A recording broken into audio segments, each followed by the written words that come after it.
Bienvenue dans Blablaclap. Je reçois chaque semaine un nouvel invité. Donc, si tu veux être alerté dès qu'il y a une nouvelle interview, n'hésite pas à t'abonner à la chaîne et tu vas recevoir une alerte sur ton compte. Tu vois, c'est une petite notif comme ça qui sort sur ton téléphone.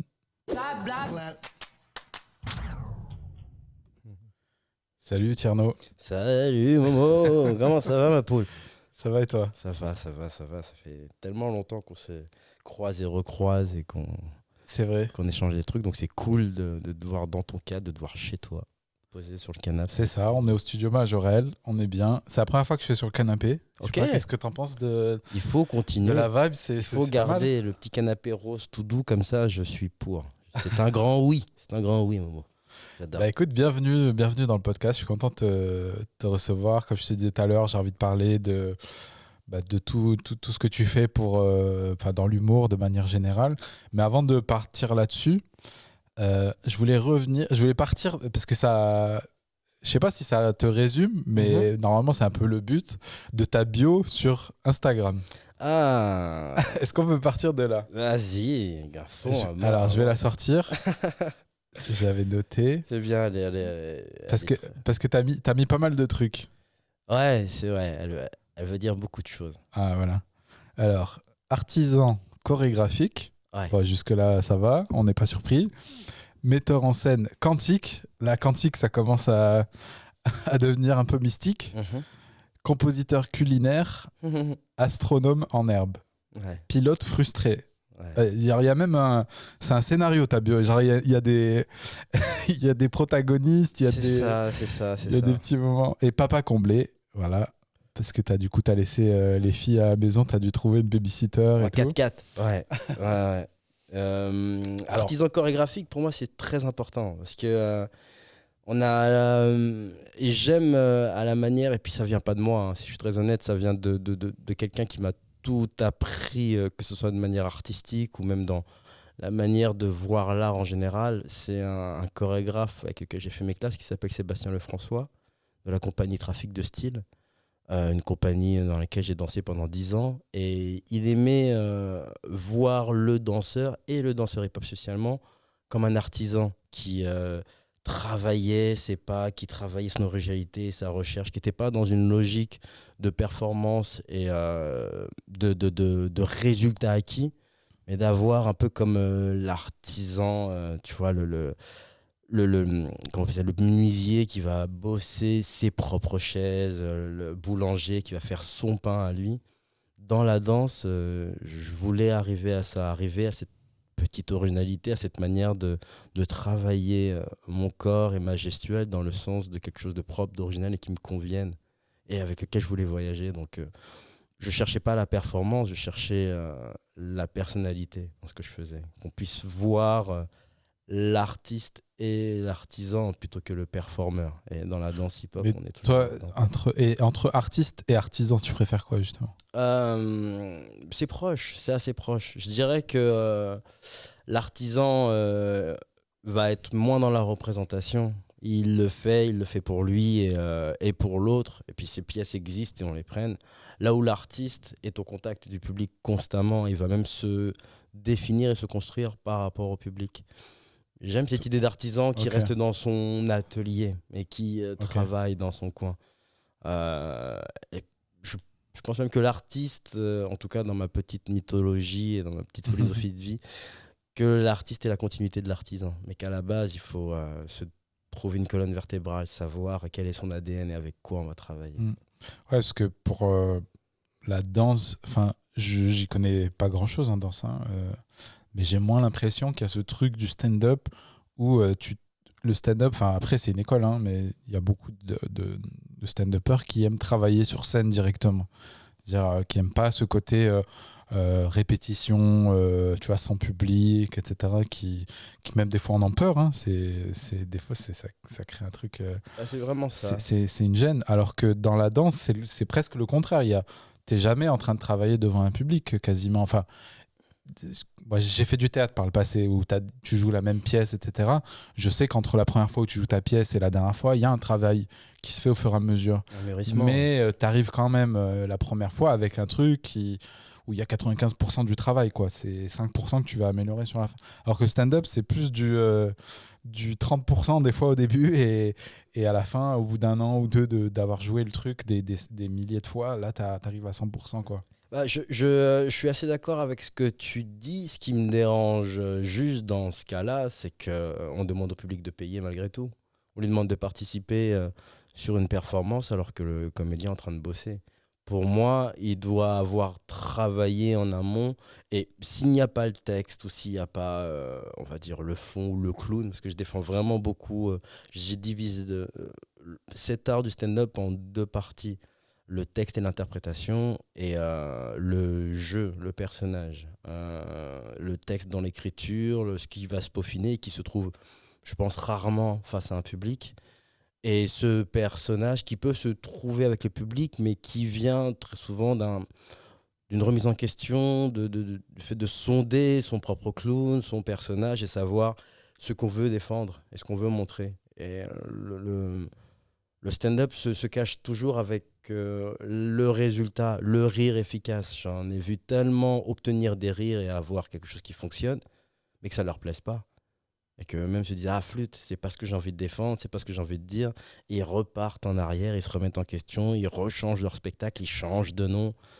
Pour moi, l'important, c'est d'être d'abord chez soi, de se demander qu'est-ce qu'on fait et ce qu'on veut faire pour que lorsqu'on arrive, on soit prêt.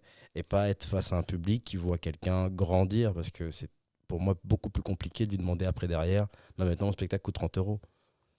Quitte d'ailleurs à peut-être ne pas faire rire au début. Exact. Vaut peut-être mieux ne pas faire rire au début, mais avoir trouvé ce que tu veux vraiment défendre et en tout cas le personnage que tu as et le travailler et les blagues viendront après ou en tout cas les rires viendront après. Totalement. Que d'être dans cette recherche rapide d'efficacité, de je veux faire rire, etc.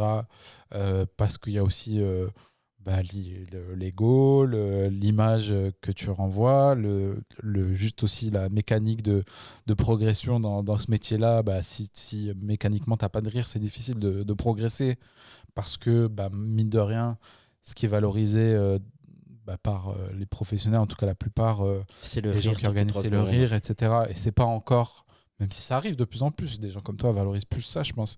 Le personnage, tout ça, ça vient. C'est un peu rare qui mettent ça en avant quand il n'y a pas de rire du tout. Et moi, justement, je me reconnais dans ce que tu dis, parce que quand j'ai commencé, j'ai vite eu des rires. En fait, j'étais assez à l'aise, monter sur scène et tout, ça me dérangeait pas, j'avais fait du théâtre.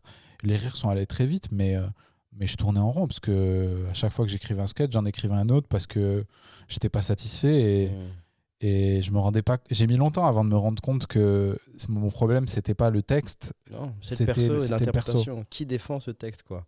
Le problème de cette surefficacité aussi, et cette recherche uniquement d'efficacité, c'est qu'on est avec des comédiens qui recherchent juste la fame, la brillance. Et comme tu l'as dit, c'est très simple d'avoir ses premiers rires, mais de savoir qui fait rire et comment tu fais rire et comment tu vieillis avec, ça c'est plus compliqué. Et on a plein d'exemples, que ce soit dans la musique ou dans le stand-up. Je mets vraiment tout. Pour moi, c'est un art premier d'avoir des personnes qui se cherchent, qui hésitent, qui reviennent en arrière, qui changent de nom, qui partent totalement à l'inverse, qui arrêtent leur carrière, qui se remettent en question. C'est dommage, je trouve. Parce qu'il y a vraiment quelque chose à ressentir et à défendre dans le sens de l'interprète et de ce que tu veux raconter. Pour moi, il n'y a pas de concession à faire sur ton authenticité, sur ce que tu veux défendre face à un public. Si tu recherches juste le rire, tu l'auras, mais à tes pertes et fracas, quoi. Parce que très souvent, c'est creux. Et c'est aussi pour ça que beaucoup de stand-uppers se ressemblent. Parce que c'est assez facile de choper les rires sur des lieux communs d'humour, de thèmes et autres. Comment peut être original la mécanique, elle est facile à comprendre. N'importe qui peut exactement. Et c'est même là-dessus qu'on arrive à reconnaître certains types d'humour, les fameuses règles de 3, les non-sens, l'absurde. Ça devient des chapelles de l'humour, alors qu'il faudrait avant tout avoir sa propre philosophie, je trouve. Et pour revenir à toi, c'est comme ça que toi, tu l'as découvert ce truc-là à travers la danse et l'équivalent des rires, c'était quoi? C'était les gestes, c'était les figures. Non, c'est vraiment avec Haroun. Ok, C'est vraiment avec bossant Haroun. C'est Donc pour les gens qui connaissent pas, ouais. Donc je suis son metteur en scène. T'es son metteur en scène depuis les débuts quasiment. Depuis le début, ouais, ça fait presque Ouais, on a commencé en 2006. Lui par un concours où il avait écrit quelque chose, puis je savais même pas ce que c'était que la mise en scène. Il m'a juste demandé tiens, je te le fais, je te le joue et dis-moi ce que t'en penses. Puis je lui dis tiens, je le ferai plus comme ça, peut-être que là il faut marcher, peut-être que là il faut un silence, là il faut un temps. Ça définissait un personnage. Si on était juste sur de la vanne et rire, on est assis à un café et on essaie de trouver la meilleure punch, quoi. Alors que pour moi, l'interprétation, c'est super énorme. Et donc ce personnage, vous l'avez défini ensemble, en fait? Ouais, c'est vraiment... Et c'est à force de... C'est-à-dire que ça vient même plus d'Haroun. Ça marche pas. Bah, c'est pire que ça, parce qu'au bout d'un moment, ça marchait. Et on était dans le cadre où Haroun, lui, ça ne lui plaisait pas. Ce qu'il présentait, comment il l'envoyait. Marche pour vous, quoi. Exactement. Ça, oui. Pas forcément ce qui fait rire, quoi. Non. Ce qui marchait, ce qu'on était prêt à défendre sur la longueur. Surtout ça. Il a toujours eu ses valeurs, que ce soit pas de la vulgarité facile, là où on sait très bien que les enfants nous écoutent, j'en sais rien, mais bite chat couille, t'as des rires tout de suite. Lui, c'est comment on va faire rire sans jamais dire ces mots, parce que c'est gratuit et facile. Comment on tombe jamais dans la vulgarité et qu'on tombe plus dans de l'intelligence et dans une réflexion humoristique profonde. Et donc, quand vous définissez au fur et à mesure par empirisme ce personnage, toi, ta vision, elle vient de quoi? Elle vient de lui? Elle vient de lui dans la vie? Et tu te dis, je veux qu'il soit aussi drôle dans la vie que sur scène, je veux qu'il soit fidèle à lui-même, à l'ami que j'ai, ou c'est juste toi, c'est ta vision de l'humour que tu vas appliquer à lui. D'où ça vient? En fait, comment, et aussi pour les autres humoristes avec qui tu bosses, comment tu dis ça va être ça son clown à lui? Il y a énormément de boulot en répétition.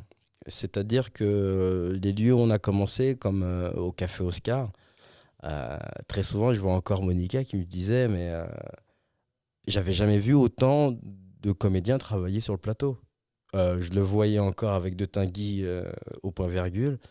Chaque semaine, on me disait mais qu'est-ce que vous avez encore à travailler? Et moi, ça me rendait encore plus fou de me dire mais donc personne n'utilise les plateaux. Ils sont utilisés que le soir et toute la journée, c'est vide. Personne ne prend un plateau pour répéter. Ils partent du principe qu'ils ont réussi, ou ça marche, ou ils travaillent sur les plateaux de stand-up lorsqu'il y a un public. Mais de 10h à 18h, le plateau est vide et on ne peut pas essayer, travailler, chercher des choses. Quel gâchis, quoi. Donc forcément, avec Haroun, et même moi, ça me rendait fou au début, mais il jouait le vendredi et puis après le jeudi, mais tous les vendredis, c'était un nouveau spectacle. Tout le temps, à chaque fois. On remettait tout en question.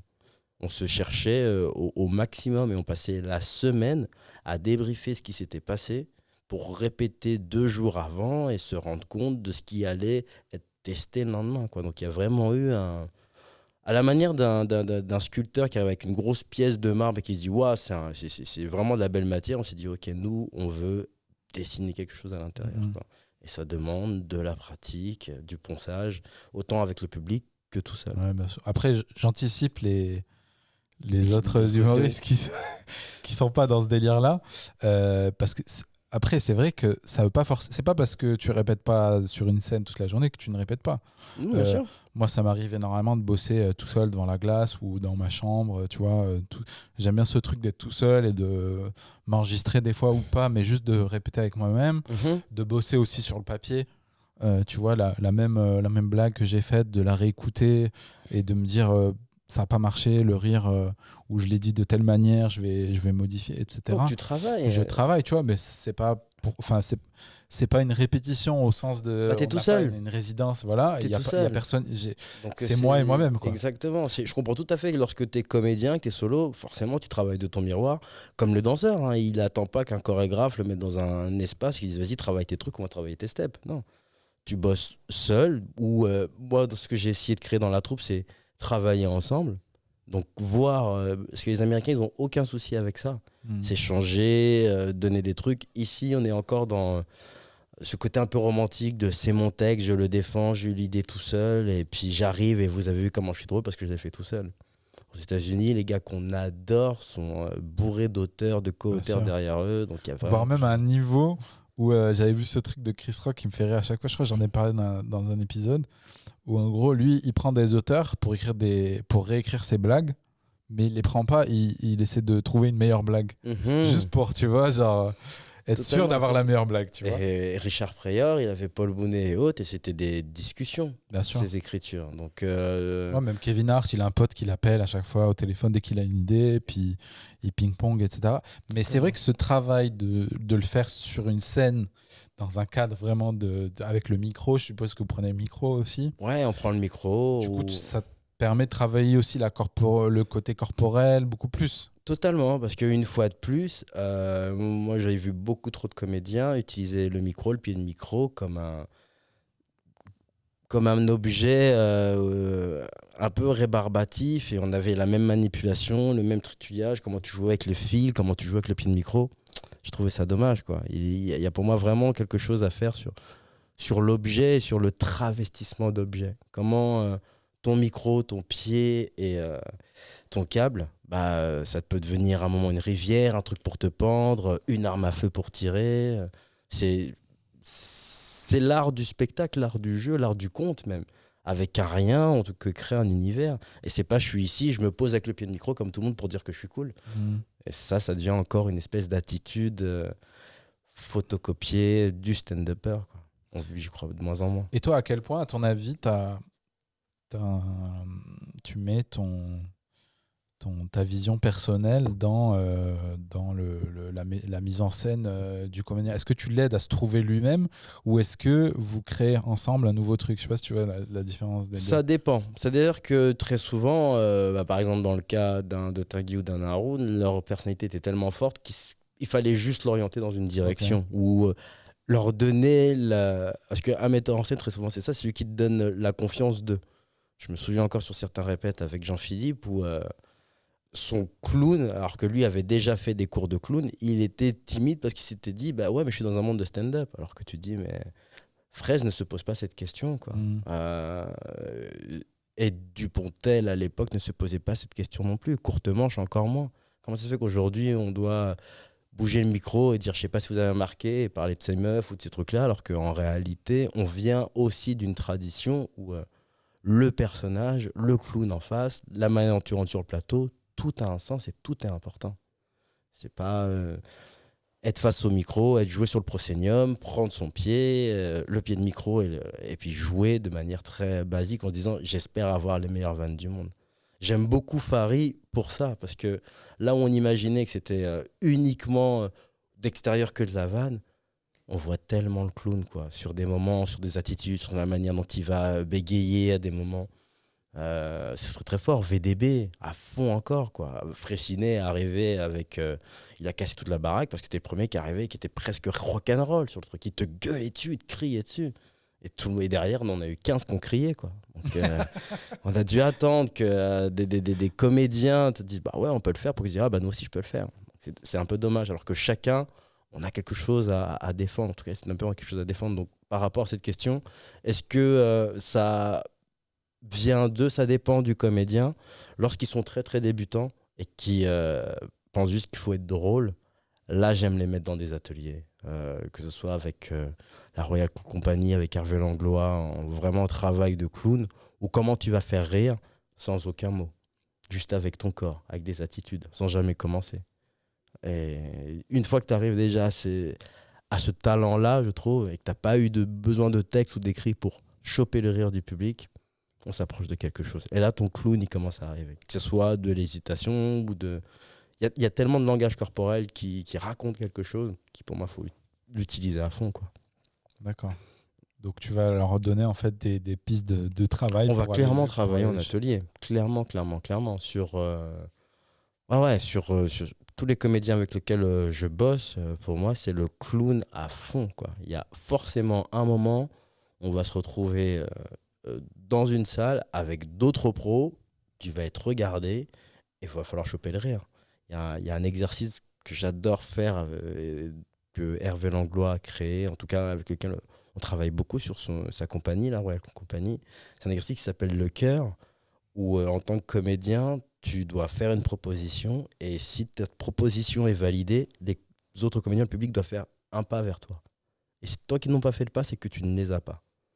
Donc tu passes par tous les états, tu t'agites, tu cries, et puis tu sais, souvent au moment de l'abandon, tu chopes un rire et ils viennent vers toi. Tu te dis, mais merde, c'est au moment où j'ai lâché quelque chose que j'obtiens. Donc, c'est pas une histoire de force, c'est vraiment une histoire de conscience, d'état, d'équilibre et de ne pas vouloir envoyer et de montrer, mais de pouvoir être derrière son arrière-monde et de se poser, de se dire, ok, à la déproche, quoi, je peux rentrer, me mettre de dos, tourner la tête et balancer ce que j'ai à balancer. Plutôt que rentrer direct, hé, où ça va? Et puis taper dans les mains. C'est fini, ça, c'était plus l'époque Jamel, ambiance, on tape des mains, on met du son. Ouais, comment ça va, l'américaine?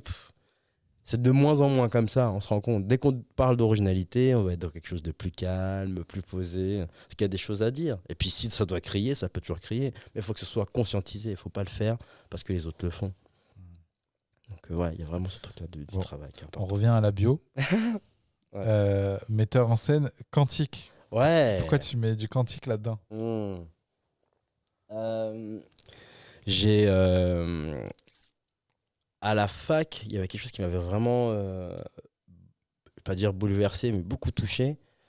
Donc on parle de début 2000 à la fac d'Orsay. On nous donnait les premiers cours de mécanique quantique. C'était vraiment les tout premiers. Hein.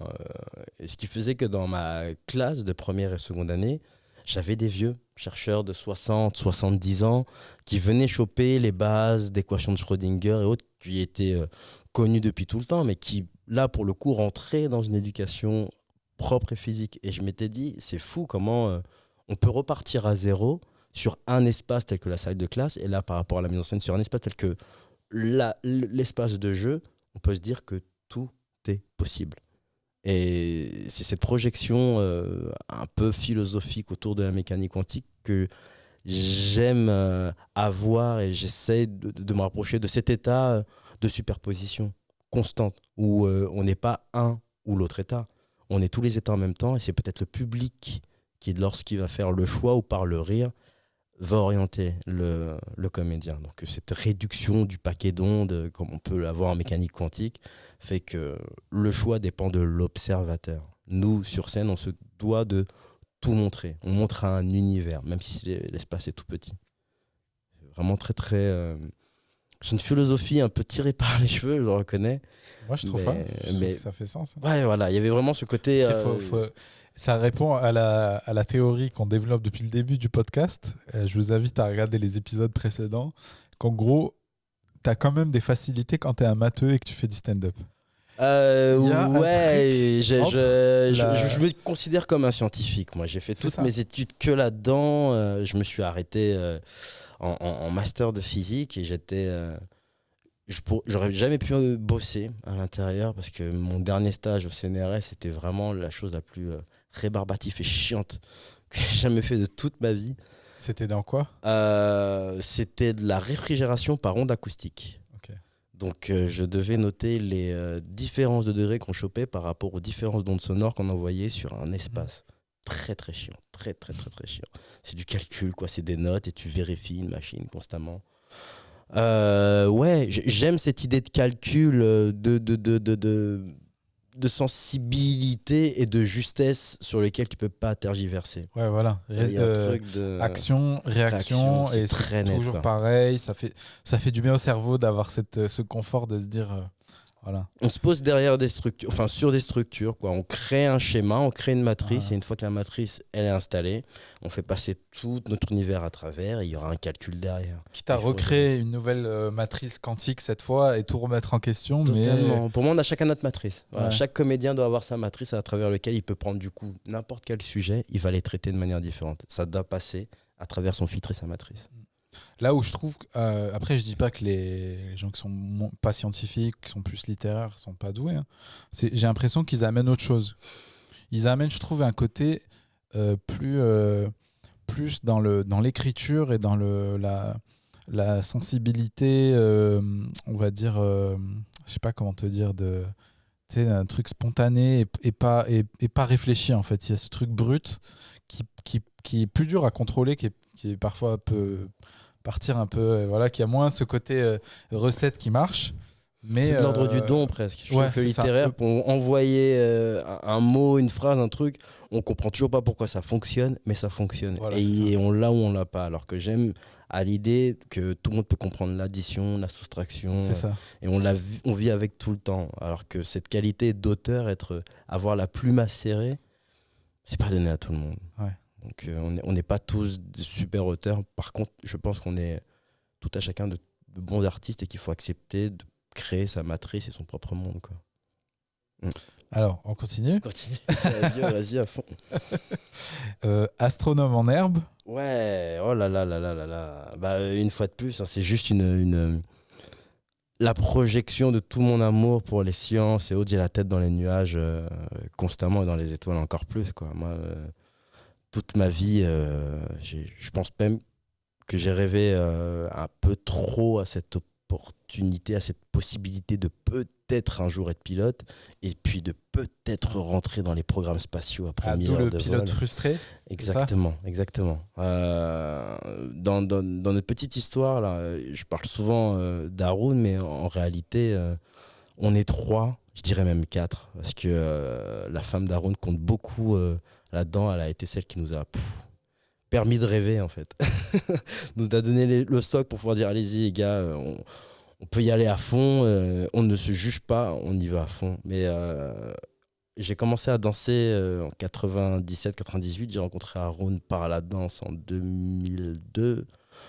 Et il avait un pote avec qui il dansait, que j'ai rencontré pareil en 2001-2002, qui lui rêvait d'être pilote de chasse. Donc moi, dans ma petite ville des Ulysses, je traîne autour de chez moi et je vois dans cette ville de Bure-sur-Yvette, ces deux jeunes avec une mentalité, un mort. Il y en a un qui me dit je vais être le nouveau Coluche.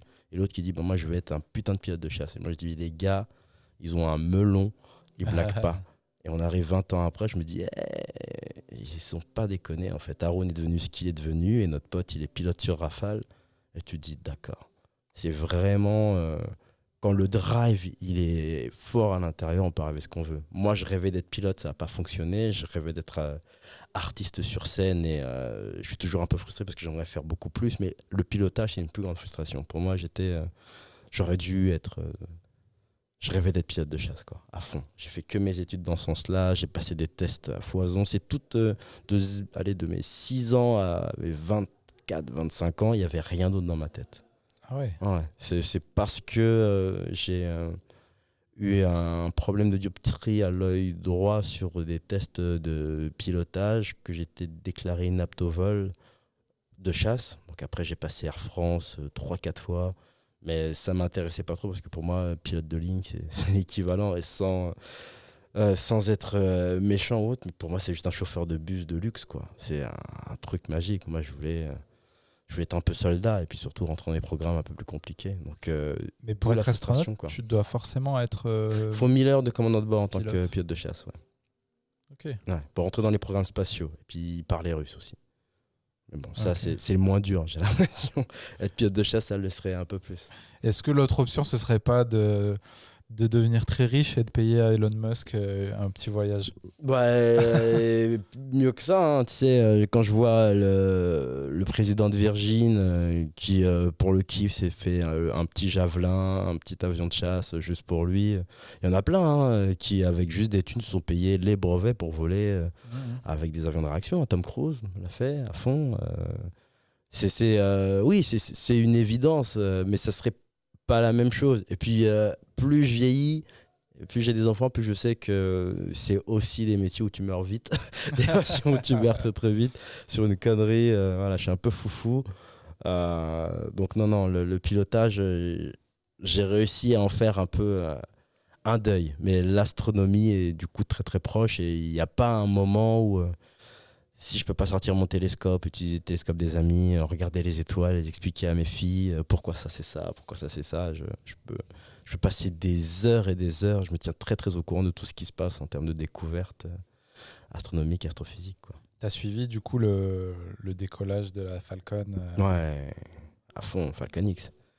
Important. C'est surtout important parce que c'est du privé. C'est-à-dire que un petit Sud-Africain qui fait des milliards avec PayPal se dit bah moi aussi j'aime bien les étoiles.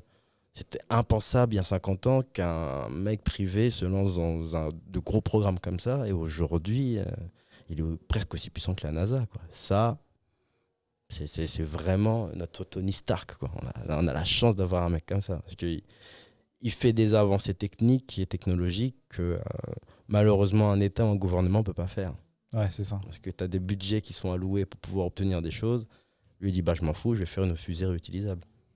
Alors que c'est pas bon pour un État de fonctionner comme ça. Lui, il dit bah, c'est pas grave, on va perdre des thunes. Il est prêt à perdre de l'argent. Personne ne peut lui faire chier, c'est son argent. Bah, il peut réfléchir à long terme, quoi. En plus, qu'est-ce qui va se passer? Quelle sera la suite? Est-ce que sa fille au nom improbable va prendre la suite? On verra bien, mais ouais, c'est très passionnant et ça fait rêver, quoi. Ça donne envie de plus. Donc non, je sais pas si faut taper à sa porte pour dire hey, j'ai des thunes, je veux voler. Par contre, être spectateur de ces avancées spatiales et juste se rendre compte à quel point on fait des pas gigantesques, c'est banco, quoi. Continuons là-dedans. Et du coup, pour finir la bio, papa comblé? Ouais, évidemment. J'ai deux petites filles, quoi, qui sont les amours de ma vie et je comprends à quel point. Bah, je pense que c'est bien de rester sur le plancher des vaches, quelque part. Parce que l'astronaute et le pilote rêvaient de partir à Mach 1 et la tête en bas et de crier dans son cockpit. Au final, je préfère crier en faisant sauter mes enfants et en jouant dans des parcs d'attractions, quoi. C'est plus cool. Et puis c'est plus safe, je crois. Et donc là, tu continues toujours la scène en parallèle de À la fond. mise en scène? Non, ouais, je continue encore beaucoup à danser. Je pense que j'arrive à mes dernières années, tout simplement parce que je sais plus trop quoi faire d'autre. Si je continue, c'est par envie. Je vais continuer à danser tout le temps, mais peut-être que danser professionnellement, ça me donne de moins en moins envie. Là, à chaque fois, je pense que le prochain projet, c'est le dernier projet. Il y en a un qui arrive au Théâtre de la Ville, là où je vais être en résidence là-bas pendant 1 mois et demi. Donc, je me dis, bon, bah, quitte à terminer sa carrière, autant terminer sa carrière sur un spectacle qui se joue à Châtelet et après Banco, quoi. On tourne vraiment à la page de la danse, quoi. Professionnelle. Et c'est quoi, du coup, tu veux abandonner la scène en tant que performeur ou Ouais. Je me sens pas du tout. Je pense que j'ai fait le tour. Tu sais, j'ai signé mon premier contrat en tant que danseur en 2001. Donc, en arrêtant cette année puis l'année prochaine, j'aurais fait 20 ans sur scène en tant que danseur. Je pense que ça va. Je sais pas, j'ai pas envie de redanser avec un artiste, j'ai pas envie de refaire une comédie musicale.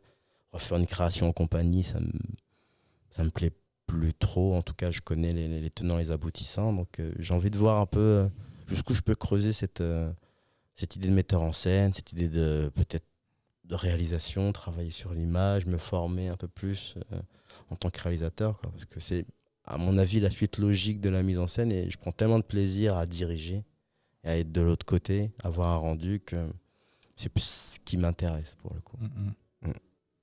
Et pourquoi pas toi-même faire de l'humour? Tu n'y as jamais pensé? Si, mais par le corps. Pendant un moment, il y avait un petit projet de clown, travailler un solo pour choper le rire. Mais une fois de plus, je pense que je suis pas le meilleur des comédiens. J'ai accepté déjà ça. Je sais que c'est un...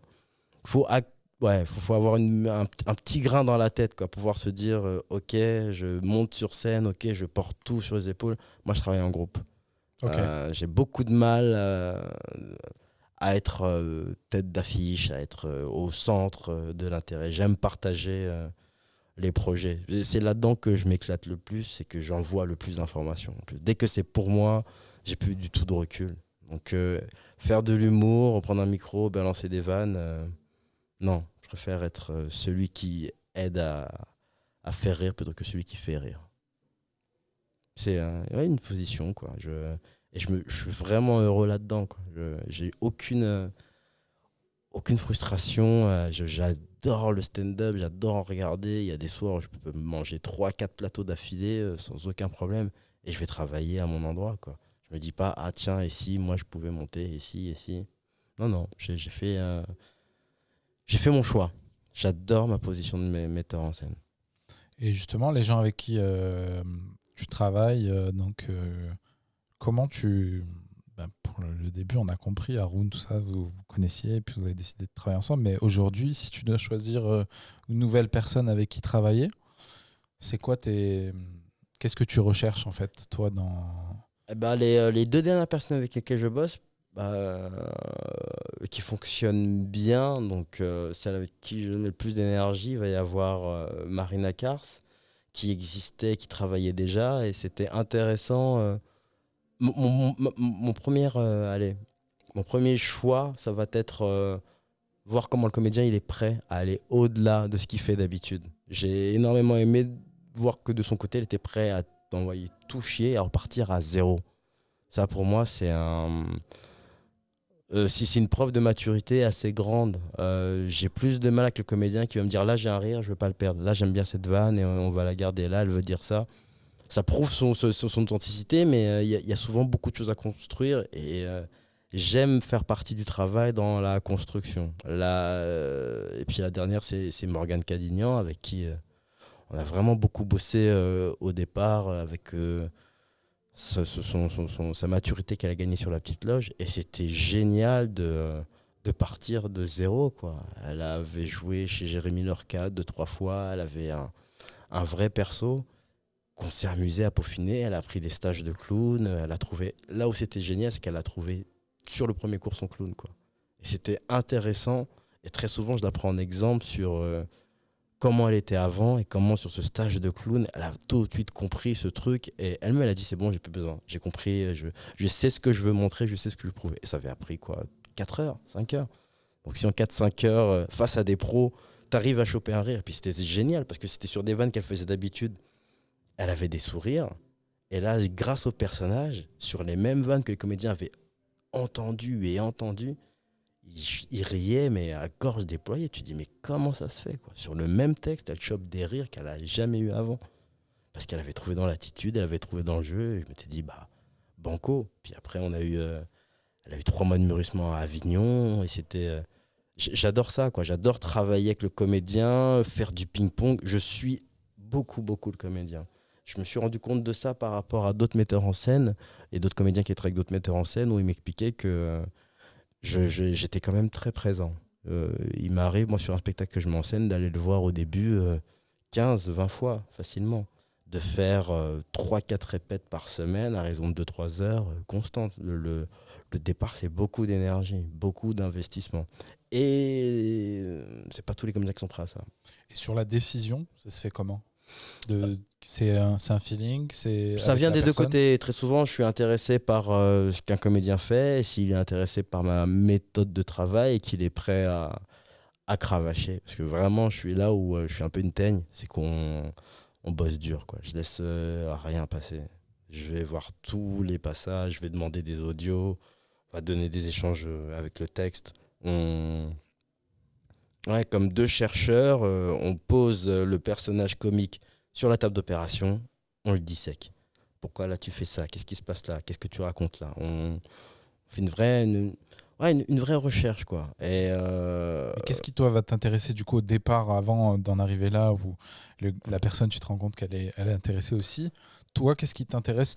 C'est quoi? Où est-ce que tu détectes un peu tu détectes quand même un potentiel en fait pour te le dire, personnage. je vais m'investir dans cette personne. C'est le personnage. C'est là que avec les années, je triche de plus en plus, c'est-à-dire que je fascine ton boulot lorsque je vois un comédien et je sens tout de suite dans sa manière de prendre le micro, dans sa manière de jouer, il a quelque chose d'autre à montrer, où on sent que l'envie est un peu différente. Je me dis, ah, on va voir si je lui donne 2-3 retours, comment il va les intégrer, comment il va vivre le truc, si ça va résonner chez lui. Et si je vois que ça prend bien et que lui, il aime, je me dis, ah, il y a peut-être quelque chose à faire. Donc, c'est souvent moi qui vais vers le comédien. Et lorsque le comédien vient vers moi, qui vient dans le sens d'une efficacité ou qui veut juste, bon, je veux faire un spectacle qui défonce, là, ça va être plus compliqué. Par contre, je veux faire je veux vraiment voir jusqu'où je peux aller dans mon spectacle, là, ça m'intéresse. Parce que je sais qu'on va pas avoir de cadre et de limite. Mais Donc, tu penses qu'il faut quand même avoir un spectacle à travailler? non. Non, C'est pas pour rien que sur ma troupe, il y avait énormément de débutants, des gens qui n'étaient même pas montés. Les deux derniers, là, Avril et Pierre Dudza. Pierre Dudza, avec qui j'ai grandi aux UDI, c'est Avril que j'ai vu sur un open mic, où je me suis dit, ok, je vois que des comédiens mettent des fois 2-3 ans à sortir leur heure. Eux, je sens que rapidement, on peut faire une demi-heure. C'est parti, on va les faire écrire toutes les semaines. C'est aussi pour ça que dans le Love Steady Cruise que j'ai créé, j'ai vraiment mis cette logique de écrire toutes les semaines, tout le temps par rapport à des thèmes. Parce que c'est assez simple de pouvoir se cacher derrière un 5 minutes. Je dis pas cacher, c'est un peu méchant. Mais de pouvoir avoir quelque chose qui fonctionne et de se dire, ok, j'ai ça qui marche, je le joue, ça fonctionne. Et puis on va se remettre à zéro dans 2-3 mois quand je vais bosser les 5 autres minutes. Pour moi, chaque semaine, il y a un 5 minutes différent et on se retrouve à la fin de l'année avec des fois 2-3 heures de spectacle, quoi. Donc pour chaque comédien, sur une année, j'arrive à voir la productivité du comédien. J'arrive à voir si sur 5 minutes j'ai été bluffé, s'il ne s'essouffle pas au cours de l'année. Parce qu'il y a un vrai boulot pour moi de rendu et de qualité, de pouvoir tenir le niveau, et tenir son clown, et tenir presque un délai d'écriture. Très souvent, je leur dis que ils rêvent tous de chronique, ils rêvent tous de travailler chez France Inter ou de bosser en télé ou autre. Là, on te demande d'être drôle tous les jours. Donc, c'est pas. Faut trouver 5 minutes qui fonctionnent. Et puis, quand elles sortent et tu peux plus les mettre dans ton spectacle. Donc, on peut rêver de France Inter sans avoir ne serait-ce que les épaules pour pouvoir ne serait-ce qu'écrire, quoi. Donc, pour moi, il faut les mettre là-dedans, savoir s'ils peuvent écrire avec un bon niveau et tenir cette productivité sur une année, 2 années. Et là, je suis sûr que l'heure va aller vite et qu'on va pouvoir se mettre dans un labo sur scène et peaufiner. Et comment est-ce qu'à un moment donné, tu lâches l'affaire? En général, c'est le comédien qui lâche l'affaire. C'est souvent le comédien qui lâche l'affaire. C'est souvent le comédien. Parce que moi, je fais ça depuis maintenant. C'est ça, j'ai commencé en 2006 et vraiment sérieusement en 2010, où j'ai décidé que ce serait la suite de ma carrière et de ma vie. Je peux pas abandonner en tant que metteur en scène, étant donné qu'il y a une énorme confiance du comédien pour aller dans un certain sens ou dans une direction. Ce qui m'est arrivé la plupart du temps, et très souvent, hein, le dernier sticky, c'était Alexis Le Rossignol, où on va bosser sur un spectacle ou sur un truc, et puis je vais avoir un prod qui me dit tiens, il y en a pas un dans ta troupe qui est intéressant. Je lui ramène, il dit oh, c'est génial, on signe. Et puis à la signature, c'est plus le comédien qui dit en fait, j'ai plus besoin de metteur en scène. Ça m'arrive très souvent. Mais à l'inverse, que moi j'abandonne le comédien, c'est beaucoup plus rare. Parce que le temps et l'énergie que je mets, si j'abandonne, quelque part, ça veut dire que j'y ai pas cru ou qu'il n'y avait pas quelque chose qui était profond. Et dans ce cas-là, pourquoi pas produire toi-même les gens? Ça demande beaucoup de thunes de produire. C'est vraiment... Mais c'est une progression logique que tu pourrais envisager? Je pense. Parce que le nombre de prods qui ne savent même pas ce que c'est qu'un mûrissement de spectacle, ouais, voilà. qui signent les comédiens à partir du moment où, là en ce moment on a que ça, on a tous les prods qui regardent Instagram, qui regardent le nombre de followers, qui disent ok, on le signe. Sans même avoir vu si... Des fois c'est des gens qui n'ont jamais fait de spectacle. Le dernier prod qui a été comme ça, sans donner son nom, c'était vraiment tiens, tu vois, un tel, elle a 100 000 personnes sur Instagram, tu veux pas la mettre en scène? J'ai dit, mais elle est déjà montée sur scène. Il me dit bah non. C'est même pas ce qu'il recherche. Lui, il voit juste le nombre de followers. Il voit un produit en fait. Exact.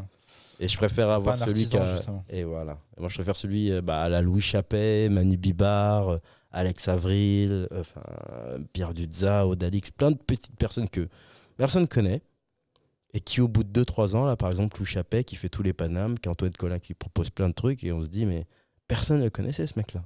Il a même pas de spectacle, personne ne le suivait. Sauf que quand il monte sur scène, on se souvient de lui directement. Alors que celui qui est super suivi et qui a un groupe derrière, on se dit, merde, à quel moment il va être drôle? Parce que si c'est juste avoir des followers, c'est être drôle, ou faire des vidéos, c'est être drôle. Pour moi, c'est la scène et le plateau.